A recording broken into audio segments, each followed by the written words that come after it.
I just had to let you know you're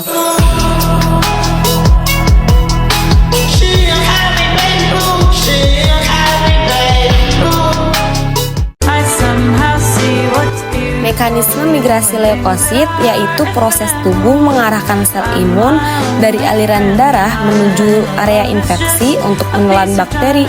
Proses ini berlangsung dalam 4 tahap teratur. Pertama, margination dan rolling, di mana leukosit melambat dan bergulir di dinding pembuluh akibat interaksi dengan sel lektin yang dipicu sitokin. Kedua, aktivasi, di mana kemokin mengubah integrin pada leukosit menjadi sangat lengket. Ketiga, adhesi, stabil, di mana integrin aktif terikat kuat pada ICAM1 di dinding pembuluh, membuat leukosit berhenti dan melekat erat.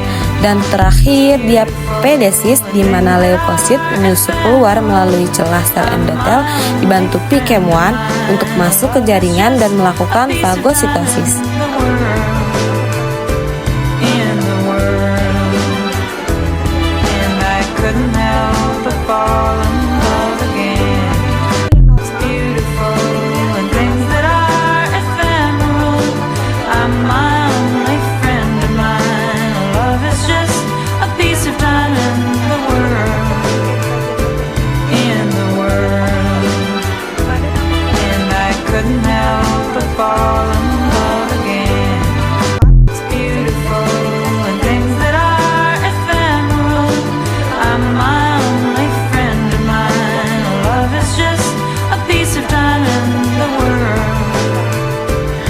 Berikut akan dijelaskan tentang cedera sel atau sel injury dan nekrosis. Sebelumnya, apa sih cedera sel? Cedera sel adalah keadaan ketika sel mengalami gangguan fungsi atau struktur akibat berbagai faktor yang merusak. Jika kerusakan ringan, sel masih dapat pulih. Namun, jika kerusakan berat dan berlangsung lama, sel dapat mengalami kematian. Cedera sel merupakan konsep penting dalam bidang patologi.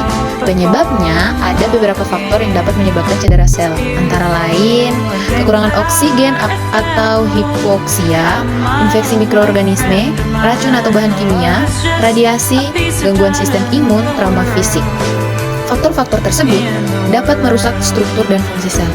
Nah, nekrosis itu apa sih? Nekrosis adalah kematian sel yang terjadi akibat kerusakan sel yang berat dan tidak dapat diperbaiki. Dalam proses nekrosis, sel mengalami kerusakan membran, organel, dan inti sel, sehingga isi sel keluar dan menimbulkan peradangan pada jaringan sekitar. Nah, pada gambar pertama terlihat sel normal. Ciri-ciri sel normal yaitu membran sel masih utuh, inti sel atau nukleus normal. Mitokondria berfungsi menghasilkan energi, retikulum endoplasma bekerja dalam sintesis protein. Pada tahap ini, sel masih dapat menjalankan fungsi metabolisme secara normal. Jika sel mengalami kerusakan ringan atau terjadi reversible injury atau cedera, masih dapat pulih. Perubahan yang terlihat pada gambar, pembengkakan mitokondria, pembengkakan retikulum endoplasma, terbentuk tonjolan pada membran sel atau yang disebut membran blaps, terbentuk struktur myelin figur. Apabila penyebab kerusakan dihilangkan, sel masih dapat kembali normal. Pada tahap berikut, jika kerusakan sel terus berlangsung, maka cedera menjadi lebih berat dan disebut progressive injury. Perubahan yang terjadi yaitu membran sel mulai rusak, organel sel mengalami kerusakan, inti sel mulai hancur, dan isi sel mulai keluar. Pada tahap ini, sel sudah sulit untuk kembali ke kondisi normal. Dan pada tahap terakhir adalah nekrosis.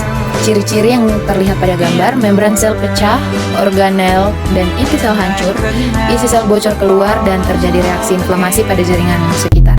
Proses ini menyebabkan kerusakan jaringan di area tersebut dan menyebabkan kematian sel yang sudah tidak bisa dipulihkan. Nah, kesimpulannya yaitu cedera sel normal dapat diperbaiki jika masih di tahap reversible injury. Semakin berat kerusakan yang terjadi pada sel, semakin kemungkinan sel mengalami kematian. Selanjutnya di sini ada mekanisme proses inflamasi. Inflamasi itu merupakan respon protektif lokal tubuh yang terjadi akibat infeksi atau kerusakan jaringan. Proses ini tuh bertujuan untuk menghilangkan penyebab cedera serta memperbaiki jaringan yang rusak.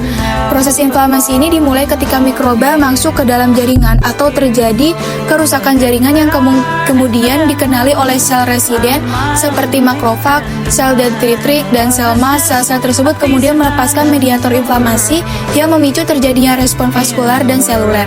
Mediator inflamasi itu juga dapat berasal dari protein plasma seperti C-min reaktif, protein atau CRP, fibrinogen, dan serum amiloid A atau SAA. Mediator inflamasi itu akan menyebabkan vasodilatasi, peningkatan permeabilitas pembuluh darah, serta perekrutan leukosit menuju lokasi inflamasi. Nah, proses ini tuh mengakibatkan keluarnya cairan dan protein ke jaringan sehingga terjadi edema, nyeri, serta keterbatasan fungsi jaringan. Leukosit yang telah mencapai lokasi inflamasi ini kemudian berperan dalam menghancurkan mikroba dan membersihkan jaringan yang rusak. I just had to let you know you're